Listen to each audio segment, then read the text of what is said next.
Hi hello నమస్తే, నేను మీ సూర్య. PM7 life ఛానల్కి స్వాగతం. ఇవాళ మన స్టూడియోలో లండన్లో స్పోర్ట్స్ మెడిసిన్ చేసిన డాక్టర్ మిథు శ్రావ్య గారు ఉన్నారు. వారిని అడిగి ఒక అథ్లెట్ కానీ స్పోర్ట్స్ పర్సన్ కానీ వారు ఫిట్నెస్ మెయింటైన్ చేయడానికి వారు ఫాలో అవ్వాల్సిన డైట్ ఏంటి, అలాగే వారు తీసుకోవాల్సిన ప్రివెంటివ్ మెథడ్స్ ఏంటి, అంటే మనకి ఫిజికల్గా మెయింటైన్ చేసుకోవడానికి, అలాగే ఫిజియోథెరపీ మెథడ్స్ వాళ్ళు తీసుకోవాల్సినవి ఏంటనేవి మేడం గారిని అడిగి తెలుసుకునే ప్రయత్నం చేద్దాం. యాక్చువల్లీ నేను స్పోర్ట్స్ మెడిసిన్ చేశానండి ఇన్ జనరల్. దాంట్లో ఫిజికల్ యాక్టివిటీ అండ్ హెల్త్ ప్రమోషన్స్లో చేశాము. ఇక్కడ ఎస్పెషల్గా నేను ఏమేమి డీల్ చేస్తాను అంటే అథ్లెట్స్ యొక్క ఫిజియోథెరపీ యాజ్ వెల్ యాజ్ వాళ్ళ ఫిట్నెస్ అండ్ వాళ్ళ డైట్, యాజ్ వెల్ యాజ్ వాళ్ళకి ఏదన్నా స్ట్రెస్ అలా ఏమన్నా ల్యాక్ అవుతూ ఉంటే కనుక అది రిలీఫ్ చేయడం కోసం వాళ్ళకి మెంటల్ కౌన్సిలింగ్ లాంటివి కూడా ఇస్తూ ఉంటాం. డాక్టర్ గారు, ఫిజియోథెరపీ వల్ల యూజ్ ఏంటి? ఫిజియో వల్ల యూజ్ ఏంటంటే అండి, ఇంప్రూవ్మెంట్ ఆఫ్ బ్లడ్ సర్క్యులేషన్ అనేది జరుగుతుంది. At same time it helps to drain out the fluids from different body parts. దానికి ఒక మొబిలిటీ కానీ మూమెంట్ కానీ రావాలంటే మనం ఫిజియో చేయడం వల్ల వస్తుందన్నమాట. అట్ సేమ్ టైం ఏవైతే మనకి హెల్ప్ అవుతాయి అంటే సర్జరీ చేయకుండా హెల్ప్ అవుతుంది, మొబిలిటీ వస్తుంది, పోస్చర్ కరెక్షన్ అవుతుంది. మేడం, మీ దగ్గరికి అథ్లెట్సే కాకుండా నార్మల్ పర్సన్స్ కూడా డైట్ సలహాల కోసం వస్తుంటారు కదా, మీరు వారిని ఎలా ఫాలోఅప్ చేస్తుంటారు? వస్తుంటారండి. యాక్చువల్లీ నా వాట్సాప్ కాంటాక్ట్ అనేది వాళ్ళ దగ్గర ఆల్రెడీ ఉంటుంది కాబట్టి ఫస్ట్ నేను జనరల్ ఫ్యూ క్వశ్చనరీ అనేది అడుగుతామన్నమాట. వాళ్ళ ఏజ్ ఏంటి, హైట్ ఏంటి, వెయిట్ ఏంటి, అండ్ వాళ్ళ వైటమిన్స్ ఎలా ఉన్నాయి, అండ్ జనరల్ క్వశ్చన్స్ లైక్ వాళ్ళ హెల్త్ చెకప్ గురించి అడుగుతూ ఉంటాను అనమాట. బీపీ కానీ, షుగర్ కానీ, థైరాయిడ్ కానీ ఇలాంటివి ఏమన్నా ఉన్నాయా, ఓకే. ఇఫ్ ఉన్నాయి అంటే దానికి తగ్గట్టుగా వాళ్ళు మెడికేషన్ ఏం తీసుకుంటున్నారు అనేది చెక్ చేసుకుని తర్వాత వాళ్ళకి డైట్ అనేది ఇవ్వడం జరుగుతుంది. Whether it is a weight loss or weight gain. Weight loss అయినా వెయిట్ గెయిన్ అయినా సరే, ఏదైనా సరే నేను డైలీ వాళ్ళతో టచ్లో ఉంటానండి. వాళ్ళు తినే ప్రతిదీ నాకు ఒక వాట్సాప్ ద్వారా వాళ్ళు పిక్చర్ అనేది పంపిస్తారు. నేను అది చెక్ చేస్తాను. రైట్ న్యూట్రిషన్ తీసుకుంటున్నారా, తీసుకోవట్లేదా పర్సనల్గా నేనే చెక్ చేసుకుంటాను. వెనకాల ఎవరు నాకు మళ్ళీ అందించడం కానీ చూడటం కానీ ఇలాంటిది ఏమి ఉండదు. మొత్తం నేనే చూసుకుని ఇది రైట్ అయితే రైట్ ఈటింగ్ అని చెప్తాను. ఒకవేళ కాదు అనుకుంటే కనుక దీనికి ఇది యాడ్ అవ్వాలి, లేకపోతే ఇది మిస్ అవుతుంది, ఇలా ఉండాలి. ఇఫ్ ఇన్ కేస్ ఇప్పుడు ఒక బౌల్ ఆఫ్ రైస్ తీసుకోమన్నాం, ఆ రైస్ తీసుకుంటారు. ఒక కర్రీ అండ్ ఒక రసమో సాంబారో ఇలాంటిది ఏదో తినమన్నాం, వాళ్ళు అలా కాకుండా ఏదో పెట్టుకున్నానని పేరుకి ఇంత కూర ఇంత రైస్ పెట్టుకుంటే అది రైట్ న్యూట్రిషన్ అందినట్టు కాదు. అందుకని చెప్పి పిక్చర్ డ్రాప్ చేయమని అడుగుతాం అనమాట. దాంట్లో చెక్ చేసి వాళ్ళు రైట్గా తింటున్నారా లేదా, ఇది కరెక్ట్గా ఉందా లేదా అనేది చూసి చేస్తాం. అలా అని చెప్పి ఇన్నే గ్రామ్స్ తినాలి, ఇంతే తినాలి అని కూడా ఏం రిస్ట్రిక్ట్ చేయను. బట్ మనకి తెలిసిపోతుంది ఎంత క్యాలరీస్ తింటున్నారు, తినట్లేదు అని. ఆ క్యాలరీ బేస్ చూసుకుని ఏమన్నా కరెక్షన్స్ ఉంటే చేస్తాను. ఇప్పుడు ఈ హెల్త్ చెకప్స్ గురించి చెప్పారు కదా మేడం, యాక్చువల్గా ఈ హెల్త్ చెకప్స్ అనేవి రెగ్యులర్గా చేయించుకోవాలా, ఎప్పుడెప్పుడు చేయించుకోవాలా? యాక్చువల్గా హెల్త్ చెకప్స్ అనేవి మళ్ళీ డిపెండ్స్ ఆన్ ఏజ్ ప్రకారం, మనం ప్యాటర్న్ ప్రకారం ఎన్ని మంత్స్కి ఎలా ఎలా తీసుకోవాలి అనేది చూసుకోవాల్సి ఉంటుంది.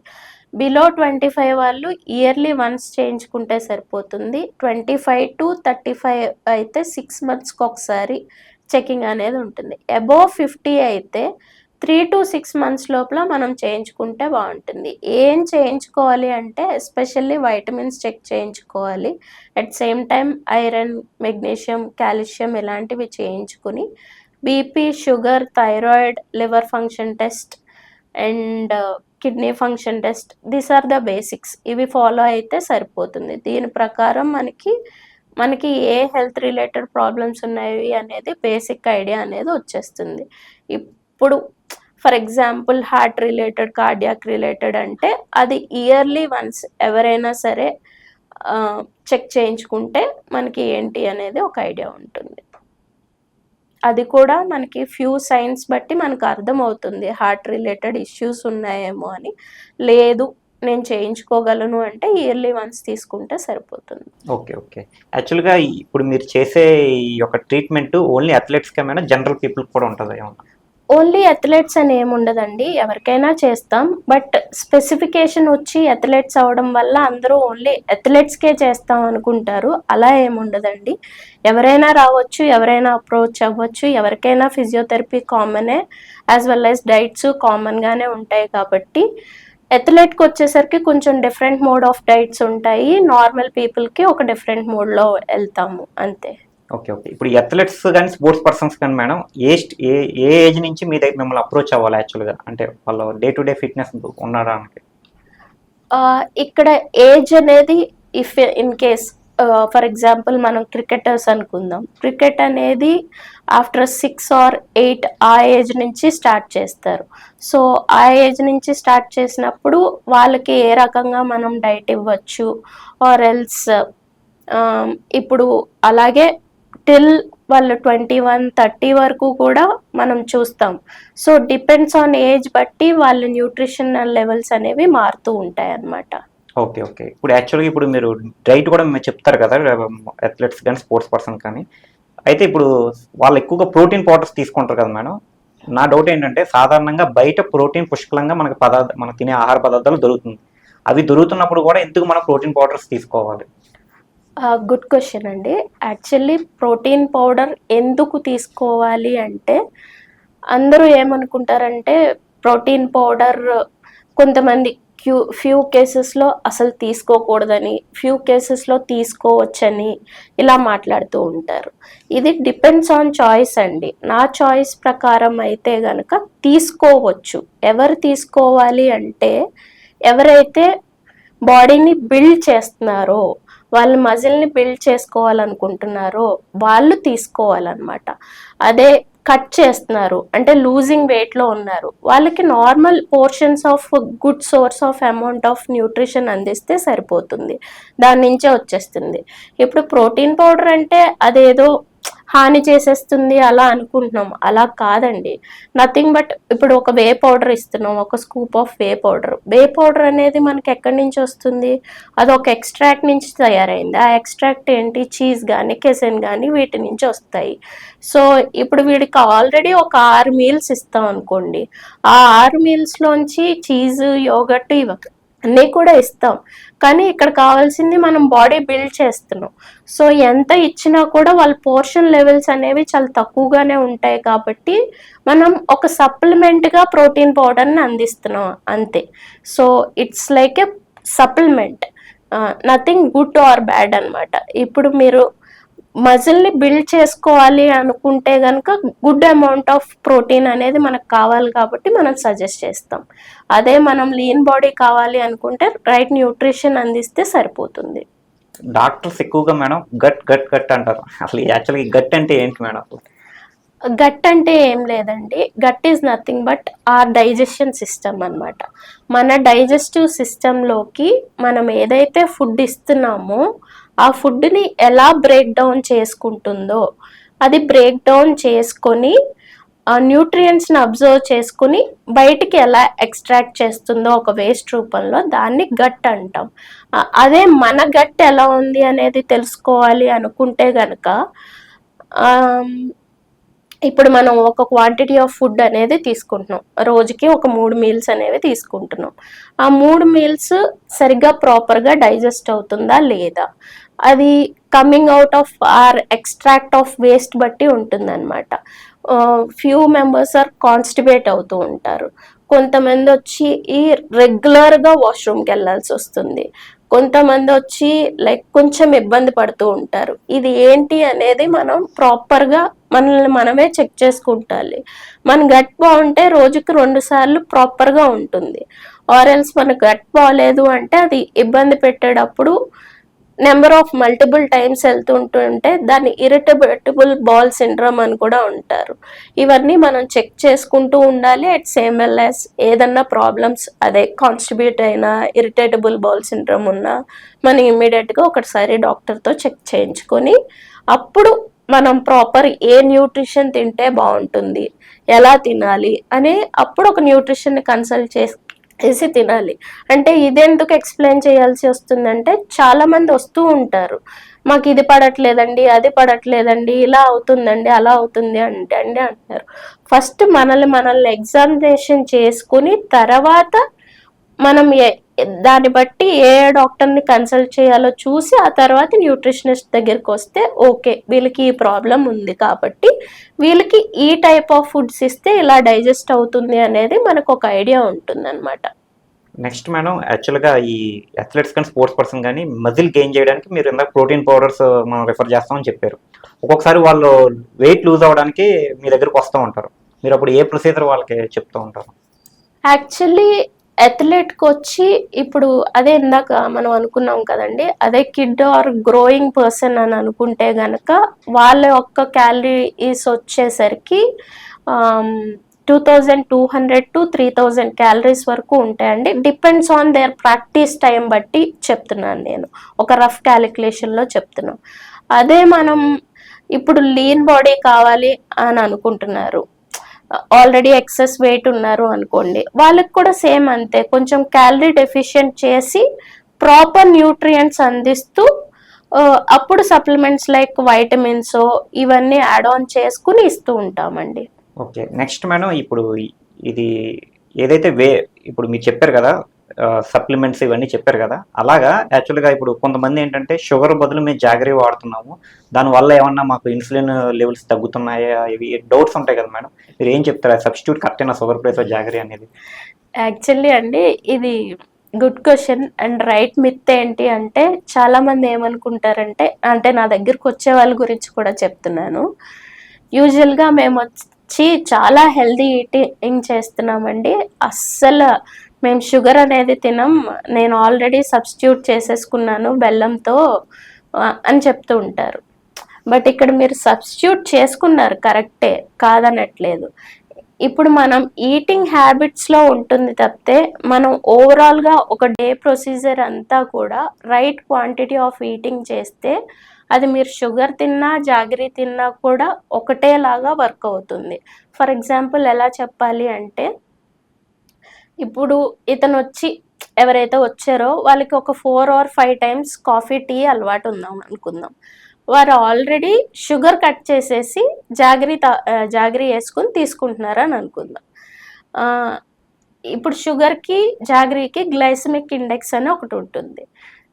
ఆ ఇండెక్స్ ప్రకారం చెప్పాలి అంటే షుగర్లో వచ్చి 65 ఉంటే జాగరీలో వచ్చి 84 to 90 వరకు ఉండింది. సో అప్పుడు ఏ గ్లైసమిక్ ఇండెక్స్ అనేది హై ఉండింది, జాగరీలో ఉంది. సరే, మళ్ళీ ఇప్పుడు కొంతమంది వచ్చి అఫెండ్ అవుతారు, జాగరీలో చాలా న్యూట్రిషనల్ వాల్యూస్ ఉన్నాయని చెప్తారు. ఎస్, న్యూట్రిషనల్ వాల్యూస్ ఉన్నాయి, ఐరన్ ఉంది, ఫాస్ఫేట్ ఉంది, కాల్షియం ఉంది. షుగర్లో ఏం లేవు, ఒక్క సుక్రోజ్ మాత్రమే ఉంటుంది. అలా అని చెప్పి ఇన్సులిన్ స్పైక్ అవ్వదా అంటే స్పైక్ అవుతుంది. న్యూట్రిషనల్ వాల్యూస్ చూస్తున్నాం కానీ మనం రోజులో ఇంతంత సప్లిమెంట్స్ అయితే ఏం తీసుకోం కదా, జాగరీ అనేది ఇంత లెవెల్లోనే తీసుకుంటాం, షుగర్ అనేది ఇంత లెవెల్లోనే తీసుకుంటాం.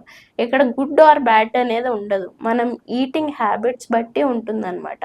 క్యాలరీ డెఫిషియన్సీని బట్టి మనం మనకి ఇన్ని క్యాలరీస్ కావాలంటే అన్ని క్యాలరీస్లో తింటే ఏదైనా కూడా ప్రాపర్గా వర్కౌట్ అవుతుంది. ఇఫ్ అది వెయిట్ లాస్ అయినా వెయిట్ గెయిన్ అయినా సరే, వెయిట్ గెయిన్లోకి వచ్చేసరికి మనం ఏం తిన్నా సరే గెయిన్ అవుతామని అనుకోవచ్చు. వెయిట్ లాస్కి వచ్చేసరికి నేను షుగర్ వాడను జాగరీ వాడతాను అంటే ఇప్పుడు మీకు ఏదైతే ఎగ్జాంపుల్ ఇచ్చానో అది రైట్ వే అనమాట. దాన్ని బట్టి మీరు ఆలోచించండి. రెండు ఇన్సులిన్ స్పైక్ చేస్తే, కాకపోతే ఒకటి స్లో ప్రాసెస్, ఒకటి హై ప్రాసెస్. షుగర్ వచ్చేది ఇమీడియట్గా వచ్చేస్తుంది, జాగరీలో వచ్చేసరికి కొంచెం లిటిల్ స్లోగా ఉంటుంది బట్ ఈక్వల్గా వచ్చేస్తుంది. నెక్స్ట్ మేడం, డాక్టర్ గారు ఫిజియోథెరపీ చాలా అడ్వాన్స్డ్గా ఉందని అంటారు, కాకపోతే చాలా మంది డాక్టర్స్ ఏమో ఫిజియో కన్నా పెయిన్ కిల్లర్స్ అవి ఎక్కువ సజెస్ట్ చేస్తారు. ఎందుకు ఇలా చేస్తుంటారు డాక్టర్స్? యాక్చువల్గా చెప్పాలంటే అండి, ఇప్పుడు డాక్టర్స్ అయితే సజెస్ట్ చేస్తారు, పెయిన్ కిల్లర్స్ లాంటివి సజెస్ట్ చేస్తారు. అది ఎప్పుడు సజెస్ట్ చేస్తారు అంటే ఎక్యూట్ పెయిన్ ఉన్నప్పుడు. క్రానిక్ పెయిన్ ఉన్నప్పుడు మెడిసిన్ కూడా వర్కౌట్ చేయదు, అప్పుడు ఖచ్చితంగా ఫిజియో దగ్గరికి వెళ్ళాల్సిందే అనమాట. బెస్ట్ ట్రీట్మెంట్ కావాలి మనకి, ప్రాపర్గా పెయిన్ అనేది తగ్గిపోవాలి అని అనుకుంటే ఫిజియోథెరపీకి వెళ్తేనే అక్కడ ఉన్న ఇన్ఫ్లమేషన్ కానీ లేదంటే అక్కడ ఉన్న ఫ్లూయిడ్స్ కానీ రెడ్యూస్ అయ్యి అవ్వాలి అంటే మనం ఫిజియోథెరపీ ఇస్తేనే మూవబిలిటీ ఆఫ్ మూమెంట్ అనేది వస్తుందన్నమాట. అదే పెయిన్ కిల్లర్ అయితే జస్ట్ బేసిక్ అక్యూట్గా ఉన్నప్పుడు ఏంటంటే అక్కడ ఉన్న ఇన్ఫ్లమేషన్ కిల్ అయ్యి ఆటోమేటిక్గా తగ్గడం అనేది జరుగుతుంది. కానీ ఇప్పుడు ఏదైనా ఇంజురీస్ అయినా ఆర్ ఎల్స్ సర్జరీస్ అయినా కూడా ఇమీడియట్గా మనకి ఫిజియోథెరపీ వల్లే రిడక్షన్ అనేది చూస్తాం. నెక్స్ట్ డాక్టర్ గారు, అథ్లెట్స్ అనే కాకుండా సాధారణ జనం కూడా యాక్చువల్గా ఎక్కువగా ఫేస్ చేసే ఇష్యూ ఏంటంటే నీ పెయిన్స్. ఈ నీ పెయిన్స్ యాక్చువల్గా గతంలో 60 సంవత్సరాలు దాటిన వాళ్ళకి వచ్చేది. ఇప్పుడు ఏంటంటే 40 ఏళ్ళ వయసు లోపలనే వచ్చేస్తున్నాయి నీ పెయిన్స్ అనేవి. మోకాళ్ళ నొప్పులతో చాలా ఇబ్బందులు పడుతున్నాయి. అసలు ఎందుకు ఇలా జరుగుతుంది? ఇంత ఎర్లీ స్టేజ్లో ఎందుకు వస్తున్నాయి నీ పెయిన్స్ అనేవి? ఇంత ఎర్లీగా ఎందుకు వస్తున్నాయంటే మన లైఫ్ స్టైల్. అగైన్ మళ్ళీ మన లైఫ్ స్టైల్ గురించే మాట్లాడుకోవాలి. లైఫ్ స్టైల్ చూస్తే అందరూ ప్యాక్డ్గా, ఒక మూమెంట్ లేకుండా లేచామా సడన్గా అన్నీ చేసేసుకున్నామా, వెళ్ళిపోయామా, ప్యాక్ చేసుకున్నామా అన్నట్టు వెళ్ళిపోతున్నామా. అంతేగాని మనకి ప్రాపర్ ఫిజికల్ యాక్టివిటీ ఉండదు. ఆర్ ఎల్స్ మన న్యూట్రిషన్ మీద మనకి ఒక ఐడియా లేకుండా పోతుంది. లైక్ ఒక రోబో లాగా మనం పనిచేస్తున్నాం. అంతేగాని మన బాడీకి ఏం కావాలి ఏంటి అనేది చూసుకుంటే ఆటోమేటిక్గా ఇవన్నీ వర్క్ అవుతాయి. ఇంతకుముందు పాత పద్ధతుల్లో చూసుకుంటే వాళ్ళు పని చేసుకునేవారు, ఎక్సర్సైజ్ చేసేవారు, వాళ్ళకంటూ ఒక ఫిజికల్ యాక్టివిటీ ఉండింది. ఇక్కడ ఫిజికల్ యాక్టివిటీ లేకపోవటం వల్ల, ల్యాక్ ఆఫ్ న్యూట్రిషన్ వల్ల ఇవన్నీ జరుగుతున్నాయి అన్నమాట.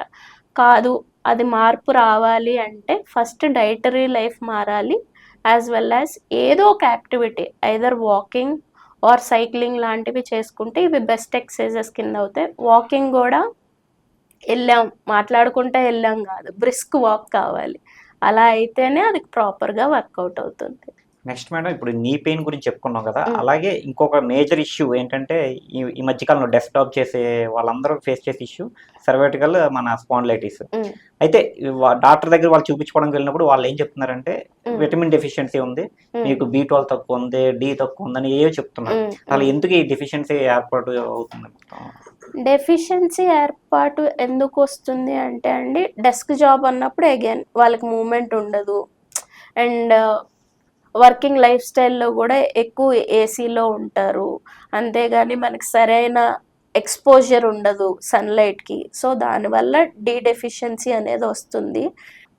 యాక్చువల్గా vitamin E deficiency and vitamin B12 deficiency ఎందుకు చూస్తామంటే, D డెఫిషియన్సీ వచ్చేసరికి అగైన్ అంటే మన లైఫ్ స్టైల్ వల్లే ఎక్కువ కూర్చుని చేసే జాబ్స్లో ఉంటున్నాం కాబట్టి సన్లైట్ ఎక్స్పోజర్ అనేది చాలా తక్కువగా ఉంటుంది. దానివల్ల మనం D డెఫిషియన్సీ అనేది చూస్తున్నాం. అలా అని చెప్పి మనం ఇప్పుడు సన్కి ఎక్స్పోజ్ అవ్వలేం. సో అగైన్ మనం సప్లిమెంట్ అనేది తీసుకోవాల్సిందే. ఆ సప్లిమెంట్ కూడా ఎలా తీసుకోవాలంటే, మనం ఒకసారి D వైటమిన్ అనేది చెక్ చేయించుకుని వెరీ లో ఉంటే వీక్లీ ఈ బేసిస్లో హై డోసేజ్ సప్లిమెంట్ ఇస్తాం. అదే నార్మల్గా ఉంటుంటే daily life day to day supplement అనేది తీసుకోవాల్సి ఉంటుంది. అదే B12 డెఫిషియన్సీ అయితే నాన్ వెజిటేరియన్స్లో పర్వాలేదండి, మనకి మీట్ నుంచి and yogurt, curd or eggs ఇలాంటి వాటి నుంచి వచ్చేస్తుంది. అదే వెజిటేరియన్ అయ్యేసరికి వాళ్ళు నాన్ వెజ్ తినరు కాబట్టి, మీట్ ఇలాంటివి, ఎగ్స్ ఇలాంటివి కన్జ్యూమ్ చేయరు కాబట్టి వాళ్ళలో ఎక్కువ డెఫిషియన్సీ అనేది చూస్తాం. అది మనం అగైన్ మళ్ళీ సప్లిమెంట్ తీసుకోవాల్సిందే. నెక్స్ట్ మేడం, మీ దగ్గరికి వచ్చే అథ్లెట్స్ కానీ స్పోర్ట్స్ పర్సన్ కానీ జనరల్ పీపుల్ కానీ మీరు వాళ్ళు ఎన్ని డేస్లో క్యూర్ చేస్తారో వాళ్ళకున్న ప్రాబ్లమ్ని, ఎంత టైం పడుతుంది ఏంటి? ఇప్పుడు ఫిజియో రిలేటెడ్ అనుకుందామండి. ఫిజియో రిలేటెడ్ వచ్చేసరికి ఎక్కువగా ఇప్పుడు క్రికెటర్స్ అయితే షోల్డర్ ప్రాబ్లమ్స్తో or else hip problem, hip tightness ఉంటుంది, లేదంటే హిప్ ఫ్లెక్సర్స్ ఇలాంటి వాటితో వస్తారు. సో ఇలాంటివి వచ్చినప్పుడు యూజువల్లీ ఇన్ని సిట్టింగ్స్ అని సజెస్ట్ చేస్తాం. ఇప్పుడు అవి బేసిక్ ప్రాబ్లమ్స్ అయితే 5-6 సిట్టింగ్స్లో అయిపోతే, లేదు కొంచెం ఎక్స్ట్రీమ్ ఉన్నాయి అంటే 10 సిట్టింగ్స్ వరకు పడతాయండి. ఓకే, ఇప్పుడు నెక్స్ట్ వాళ్ళకి మీరు జనరల్ చిన్న ఎక్సర్సైజెస్ నేర్పిస్తారు కదా, ఇవి చేయండి అని చెప్పి, ఫాలో చేయండి అని చెప్పి, దాంట్లో కొద్దిగా ఏమన్నా ముందు నుంచి ఏమైనా స్టాఫ్తో ట్రైనింగ్ అది ఇప్పిస్తారా ఏంటి? అలా యా అండి. ముందు నుంచే యాక్చువల్లీ నాకు ఒక ఇద్దరు అసిస్టెంట్స్ ఉన్నారు. వాళ్ళు చూసుకుంటారు. ఎక్సర్సైజెస్ లాంటివి చేస్తాం. రీహాబ్ కావాలనుకుంటే రీహాబిటేషన్ ఎక్సర్సైజెస్ అన్నీ ఉంటాయి. Or else normal fitness exercises, posture corrections ఇవన్నీ వాళ్ళు చేస్తారు. నేను కూడా చేస్తానండి.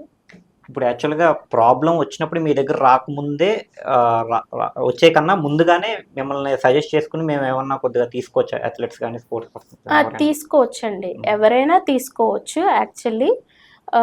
మనకి ప్రాబ్లమ్ రాకముందే మనం అబ్జర్వ్ చేసుకుంటాం. కొంచెం మెడ కొంచెం పట్టినట్టు అనిపించొచ్చు. లేదంటే కొంచెం హ్యాండ్స్ వీక్ అవుతున్నట్టు అనిపించొచ్చు. ఇలాంటప్పుడు ఇమ్మీడియేట్‌గా కన్సల్ట్ చేస్తే దానికి తగ్గట్టుగా ఏమైతే రీహాబ్ ఎక్సర్సైజెస్ ఉంటాయో అవి మీకు ఆల్రెడీ చెప్పడం జరుగుతది. అది రెగ్యులర్ యాక్టివిటీలో ఫాలో అప్ చేసుకుంటే మీకు క్యూర్ అనేది ఇమ్మీడియేట్‌గా దొరికేస్తుంది. అది మీరు అక్యూట్ ఆర్ క్రానిక్ అయ్యేదాకా కూడా వెయిట్ చేయాల్సిన అవసరం లేదు.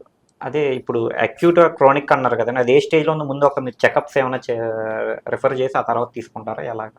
హ్మ్. యాహ్! అండి. ఇప్పుడు ఫ్యూ మెంబర్స్ ఆల్రెడీ ఆర్థో దగ్గరికెళ్ళి సజెషన్స్ తీసుకొని ఇలా ఉంది అని చెక్ చేయించుకొని వస్తారు. సో, ఆ రిపోర్ట్ చూసి దాన్ని బట్టి మేము ఏ టైప్ ఆఫ్ ట్రీట్మెంట్ ఇవ్వాలి అనేది చూస్తాం. అదే కాదు ఇనీషియల్ స్టేజ్‌లో ఎవరికీ చూపించుకోకుండా డైరెక్ట్‌గా మా దగ్గరకు కూడా వాక్ అవుతూ ఉంటారు. నార్మల్ చిన్న చిన్న నొప్పులు లాంటివే ఉంటాయి.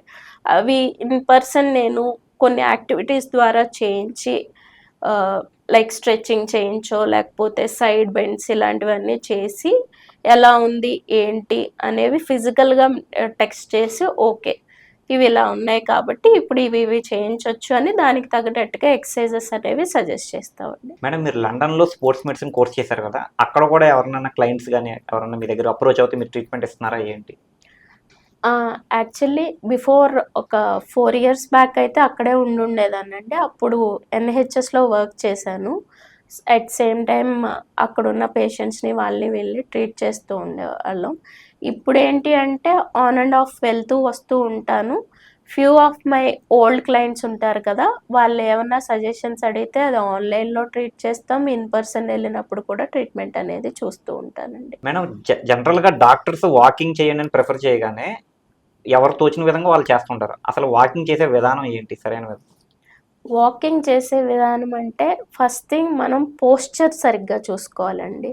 పోస్చర్ అందరూ కొంతమంది ఒంగుని నడుస్తారు. కొంతమంది ఏదో ఎళ్తున్నాను అన్నట్టు క్యాట్ వాక్‌కెళ్ళినట్టు నడుస్తారు. అలా కాకుండా మన బాడీని స్ట్రెయిట్‌గా పెట్టి హ్యాండ్స్ మూవ్‌మెంట్ అనేది ఫ్రీగా అప్ అండ్ డౌన్‌వర్డ్ చేసుకుంటూ ప్రాపర్ వాక్ అనేది చెయ్యాలి. అలాగే సర్కిల్ డైరెక్షన్ అంటే ఇప్పుడు అలా అంటే అందరూ గ్రౌండ్స్‌లోనే చేస్తారు. గ్రౌండ్స్‌లో చేసేటప్పుడు దాని ఏరియా పెద్దగా ఉంటే ప్రాబ్లమ్ లేదు. చాలా చిన్నవి ఉంటాయి. 200-300 మీటర్స్ దాంట్లో చేసేస్తారు. అప్పుడు ఇలా రౌండ్ ఫాస్ట్‌గా ఎయడం వల్ల నీస్ ప్రాబ్లమ్స్ అనేవి వస్తాయి. అదే మనం ఫ్లాట్ సర్ఫేస్‌లో స్ట్రెయిట్‌గా ఎంత నడిచినా సరే ఆ ప్రాబ్లమ్స్ ఉండవు. ఆర్ ఎల్స్ కాదండి నాకిలా గ్రౌండ్ సర్ఫేసే ఉంది, రౌండ్‌గానే ఉంటుంది అంటే రౌండ్‌గా ఉండేటప్పుడు మనం ప్రాపర్‌గా చూసుకోవాల్సింది దాని ఏరియా. ఏరియా లెంత్ పెద్దగా ఉంటే మనం ఎన్ని రౌండ్స్ ఏసినా ప్రాబ్లమ్ లేదు. ఏరియా తక్కువగా ఉన్నప్పుడు స్ట్రెయిట్ వాక్ చేయడానికి ప్రిఫర్ చేస్తే మంచిది. నెక్స్ట్ మేడం ట్రాక్స్ కూడా చాలామంది డౌట్ ఉంది. ఎటువంటి ట్రాక్ మీద మనం వాకింగ్ చేయాలి? అలాగే షూ ఏసుకొని చేయాలా? బేర్ ఫీట్‌తో చేయాలా? ఏంటి? అసలు చాలామందికి డౌట్స్ ఉన్నాయి యాక్చువల్లీ. యాక్చువల్లీ బేర్ ఫుట్‌తో చేస్తే మంచిదే అండి. బేర్ ఫుట్ అనేది ఎక్కడ చేయాలంటే మనకి ప్రాపర్ శాండింగ్ ఉన్నప్పుడు. కానీ నాకు తెలిసి హైదరాబాద్ లాంటి ఏరియాల్లో ప్రాపర్ శాండింగ్ అనేది లేదు. సో, హార్డ్ సర్ఫేస్‌లో వీటిల్లో చేసినా కూడా మనకి నీ ప్రాబ్లమ్స్ అనేది ఉంటుంది. మనం షూతో చేస్తేనే బెటర్ అనమాట. షూతో చేసినప్పుడు కూడా కుషనింగ్ కరెక్ట్‌గా ఉందా లేదా? కుషన్ బావుంటే వాకింగ్ స్పీడ్ బావుంటుంది. మనకు కంఫర్ట్ లెవెల్ బావుంటుంది. అన్నీ బావుంటాయనమాట. అలా చూసుకొని చేయాలి. బేర్ ఫుట్ వాకింగ్ కూడా మంచిదే గానీ, గ్రాస్ ఉండేటట్టు చూసుకొని గ్రాస్‌లో ఒక 10-5 మినిట్స్ అలా చేస్తే అది కూడా మంచిది బ్లడ్ సర్క్యులేషన్‌కి. ఈ మధ్య మేడం పార్క్స్‌లో సిమెంట్ ట్రాక్ వేస్తున్నారు. ఆ ట్రాక్స్ మీద చేయడం మంచి పద్ధతేనా వాకింగ్ అని? చెయ్యొచ్చండి. కానీ డెఫినైట్‌లీ రికమెండెడ్ షూ.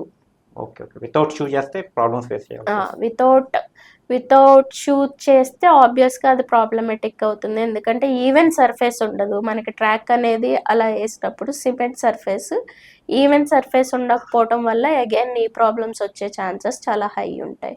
నెక్స్ట్ మనం ఈ వాకింగ్ చాలా మంది ఫోన్ మాట్లాడతా లేకపోతే మన తోటి వాకర్ తోటి మాట్లాడుకుంటా చేస్తూ ఉంటారు. అది మంచి పద్ధతేనా?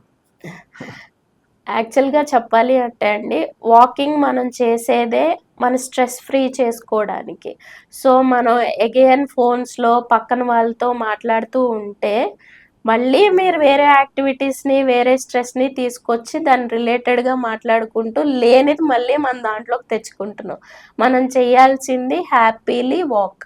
ఆ హ్యాపీలీ వాక్ చేసినప్పుడు మీ కార్టిసోల్లో ఉన్న స్ట్రెస్ అనేది తక్కువయ్యి మీ బ్లడ్ మూమెంట్, మీ బ్లడ్ ప్రెషర్ కానీ లేకపోతే సర్క్యులేషన్ కానీ ఇవన్నీ ప్రాపర్గా జరిగి మీ బాడీని స్ట్రెస్ ఫ్రీ చేసి స్వెట్ అవుట్ అయ్యి మీరు హ్యాపీగా క్యాలరీస్ అనేవి కరిగించుకుంటారు.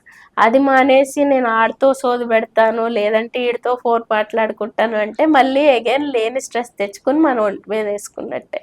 నెక్స్ట్ మనం ఈ వాకింగ్ ఎంతసేపు చేయాలి? ఏ ఏజ్ వాళ్ళు ఎంతసేపు చేసుకుంటూ రావాలి? అంటే ఇక్కడ ఏజ్ వైజ్ అని కాదండి, యూజువల్లీ చెప్పాలి అంటే ఒక ఫిట్ పర్సన్, ఏం ప్రాబ్లమ్స్ లేవు అని అనుకున్న వాళ్ళు మనం 30 to 45 minutes వరకు చేసుకోవచ్చు వీక్లీ, ఒక 5 days. వాకింగ్ అంటే మళ్ళీ నేను అగైన్ స్ట్రెస్ చేసి మరీ చెప్తున్నాను, నార్మల్ వాకింగ్ కాదు, బ్రిస్క్ వాక్ ఉండాలి. వాకింగ్లో స్పీడ్ ఉండాలి, హ్యాండ్స్ ఫ్రీ ఉండాలి, బాడీ పోస్చర్ కరెక్ట్గా ఉండాలి. ఆ వాకింగ్నే వాకింగ్ కింద కన్సిడర్ చేస్తారండి. లేదు అంటే నార్మల్గా మనం ముచ్చట్లు పెట్టుకునే చేసే వాకింగ్ని అసలు ఫిజికల్ యాక్టివిటీగానే కన్సిడర్ చెయ్యరు.